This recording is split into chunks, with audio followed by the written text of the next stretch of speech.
Arngut niya siyongkay Minmiat porbashay banay Hapdeng klaw miya patngen Kasurjay-jay ngikren Yohdon ba idlinti Iya ngikin sayo Haingit yang shisha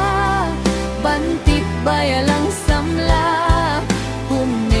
Impalay, tiên tiệt bangi aklay, min miệt im yêu theo bà, jin mut sa isam la, haponep yala de bansop, banyo kren fon sop sop,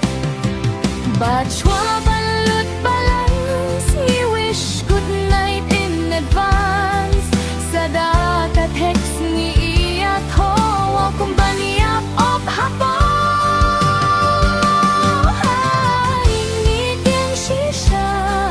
Bantib bayalang samla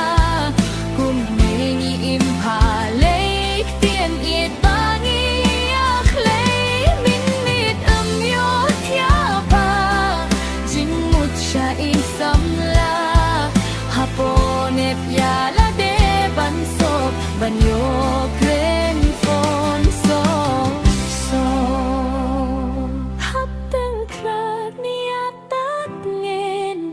Kasurjay-jay ngikren